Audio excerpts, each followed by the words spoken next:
Hello friends, welcome to our channel study mates. आज का हमारा टॉपिक है राइज ऑफ द नॉवल। आज की इस वीडियो में हम नॉवल का राइज कैसे हुआ, उसके फैक्टर्स क्या थे और उस टाइम के मेन नॉवलिस्ट कौन कौन थे, उनकी इन्फॉर्मेशन लेंगे। आई होप आपको आज की वीडियो पसंद आएगी। अगर आपको वीडियो पसंद आए तो वीडियो को लाइक एंड चैनल को सब्सक्राइब ज़रूर करिएगा। तो चलिए वीडियो को शुरू करते हैं। सबसे पहले बात करेंगे novels rise. The novel, a term derived from the Latin word novella, meaning new, became the defining literary genre of the 18th century. The rise of the novel is one of the most significant developments in English literature. It emerged as a new form of fictional prose narrative that broke away from older traditions like epic poetry and romance. The shift reflected the challenging social, political and economic landscape of England. So friends, novel का जो rise है English literature के सबसे significant development में से एक माना गया, जो मेनली 18 सेंचुरी में हुआ। ये फिक्शनल प्रोज नैरेटिव के एक न्यू फॉर्म के रूप में सामने आया, जिसने एपिक पोइट्री और रोमांस जैसी पुरानी ट्रेडिशन से बिल्कुल ही अपोजिट अपना नाता तोड़ लिया था। नॉवेल शब्द लैटिन वर्ड नोवेला, जिसका मतलब होता है न्यू, उससे लिया गया है। ये 18 सेंचुरी की डिफाइनिंग लिटरेरी जॉनरा बन गया। अर्लियर लिटरेचर के हेरोइक और आइडियलिस्टिक थीम्स के विपरीत, बिल्कुल अपोजिट, नॉवल ने रियलिज्म पर फोकस किया, जिससे आम मिडिल क्लास इंडिविजुअल्स के जीवन की और एवरीडे एक्सपीरियंस का डेपिक्ट किया गया। ये शिफ्ट इंग्लैंड के बदलते social, political and economic landscape को रिफ्लेक्ट भी करता था। सो फ्रेंड्स, अब बात करते हैं नॉवल के मेन फैक्टर्स के बारे में, जो था सबसे पहला the rise of middle class. Middle class के लाइक मर्चेंट्स, ट्रेडर्स और प्रोफेशनल्स के पास बढ़ती हुई वेल्थ और सोशल इम्पोर्टेंट थी, लेकिन ट्रेडिशनल एरिस्टोक्रेटिक लिटरेचर अक्सर उन्हें ओवरलुक कर देता था। वो ऐसा लिटरेचर चाहते थे जो उनके अपने वैल्यूज़, एक्सपीरियंसेस एंड स्ट्रगल को रिफ्लेक्ट करे। ये नॉवल के फोकस में realistic life, social mobility and individual merit के कैरेक्टर्स भी मिले।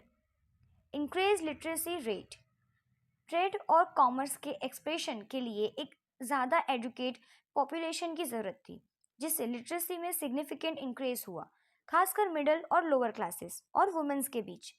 इसने एक्सेसिबल और एंटरटेनिंग मटेरियल के लिए भूखे एक बड़े नए रीडिंग पब्लिक को जन्म दिया। Technological advancement in printing and distribution, cheaper printing technology की अवेलेबिलिटी, साथ ही न्यूज़पेपर्स, मैगजीन और सर्कुलेटिंग लाइब्रेरीज जहां एक छोटे फी पर बुक्स बोरो की जा सकती थी। इसके ग्रोथ ने बुक्स को वेल्दी एलिट से परे, एकदम दूर, व्यापक मीन्स पब्लिक के लिए ज़्यादा एक्सेसिबल और अफोर्डेबल बना दिया था। Rise of realism and empiricism. Empiricism means philosophical movement, जो एब्स्ट्रैक्ट आइडियल्स के बिल्कुल अलग एक्सपीरियंसेस और सेंसरी ऑफ रियलिटी पर एम्फसाइज करता था। इसने नॉवल के फॉर्मल रियलिज्म पर फोकस के लिए इंटेलेक्चुअल ग्राउंड वर्क बिल्कुल दिया। नॉवलिस्ट ने कैरेक्टर, सेटिंग्स एंड इवेंट्स के प्रोबेबल डिटेल्ड अकाउंट्स को प्रेजेंट करने की कोशिश की। अक्सर ऑथेंटिसिटी की भावना पैदा करने के लिए फर्स्ट पर्सन नैरेटिव या एपिस्टोलरी फॉर्मेट जैसी टेक्निक्स का यूज किया गया। यहाँ पर decline of drama. Act of 1737 के लागू होने के साथ, जिसने थिएटर्स की संख्या को कंजर्ट और रिस्ट्रिक्टेड कर दिया, ड्रामा ने अपनी वाइगर और सोशल रिलेवेंस खो दी थी। नॉवल ने पब्लिक एंटरटेनमेंट और सोशल कमेंटरी में पैदा हुए नए गैप को भरने के लिए नया स्टेप लिया और ये ड्रामा की भी जगह ले लिया। अब बात करते हैं मेजर नॉवेलिस्ट के बारे में और उनके कंट्रीब्यूशन के बारे में। सबसे पहले है सैमुअल रिचर्डसन। इनका जन्म हुआ था 1689 में और डेथ हुई थी 1761 में। रिचर्डसन को अक्सर इंग्लिश नॉवल का फादर माना जाता है।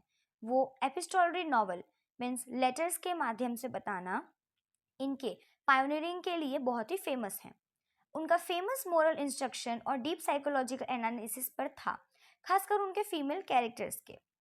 इनके की वर्क्स थे जैसे पामेला और virtue rewarded, the history of a young lady, और इनका मेन स्टाइल था एपिस्टोलरी फॉर्म।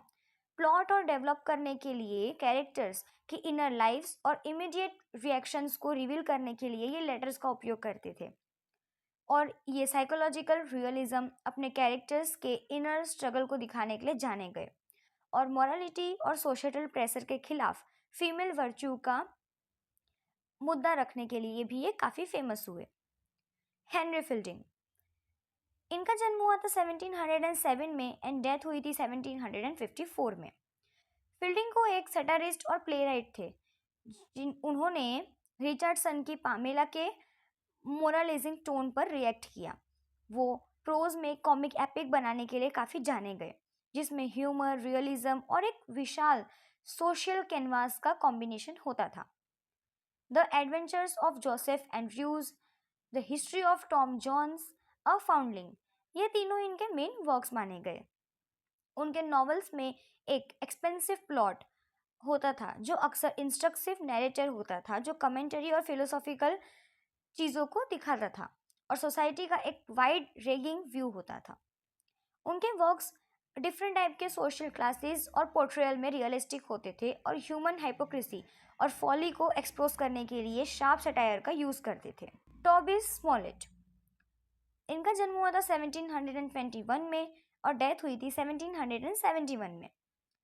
स्मॉलेट के नॉवेल्स को अक्सर पिकारेस्क्यू के रूप में कैरेक्टराइज किया जाता था, जो एक लॉ बोर्न हीरो या एक रोग एपिसोडिक एडवेंचर्स पर फोकस करते हैं। उनके वर्क्स उनके रफ ह्यूमर, विविड एक्शन और जीवन के जो डिटेल्ड होते हैं, अक्सर ब्रूटल या फिर डेपिक्शंस के लिए जाने गए, खासकर एट सी। इनके कीवर्ड्स थे जैसे कि the adventures of Roderick Random, the adventure of Peregrine Pickle, the expedition of Humphry clinker.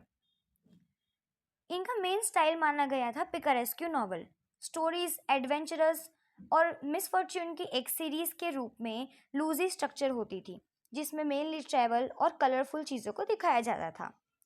इन्होंने फिजिकल डिटेल, वायोलेंस और सोसाइटी के अनसेवरी एस्पेक्ट्स को अपनी मेन थीम के रूप में चुना था। लास्ट में बात करते हैं लॉरेंस टेन की। इनका जन्म हुआ था 1713 में और डेथ हुई थी 1768 में। स्टेन इन चारों नॉवेलिस्ट में सबसे ज़्यादा एक्सपेरिमेंटल थे, जो ट्रेडिशनल नैरेटिव स्ट्रक्चर से हटकर अपने कैरेक्टर्स के माइंड की इनर वर्किंग पर फोकस करते थे। उनकी मास्टरपीस को लिटरेरी मॉडर्निज्म या पोस्ट मॉडर्निज्म का एक अर्ली एग्जाम्पल भी माना गया था। The life of and opinions of Tristram Shandy, gentleman और a sentimental journey through France and Italy, ये तीन इनके बहुत ही फेमस वर्क माने गए। ट्रिस्टम सैंडी अपने deliberative digressions, non linear chronology और ब्लैंक पेजेस और यूनिक थाइप्रो पैराग्राफ के लिए बहुत ही फेमस हुआ, जो लगातार एक्चुअल प्लॉट को मॉकिंग और डिलेइंग करता रहा। जिस तरह से माइंड का काम करता है उस पर फोकस्ड एक स्ट्रेट टाइमलाइन के बजाय नैरेटर के व्हीम्स, थॉट और एसोसिएशन ऑफ फॉलो करता था। ह्यूमन के दिमाग की चीज़ें, sentimentality, the nature of language और नैरेटिव की जो लिमिटेशंस होती हैं, उनकी चीज़ों को ये फॉलो करते हुए अपनी वर्क्स में दिखाते थे। सो फ्रेंड्स, आज की हमारी ये वीडियो यहीं पर ख़त्म होती है। आई होप आपको ये नॉवल का टॉपिक बहुत ही अच्छे से समझ आया होगा। अगर आपको वीडियो पसंद आई हो तो वीडियो को लाइक एंड चैनल को सब्सक्राइब ज़रूर करिएगा। मिलते हैं अगली वीडियो में।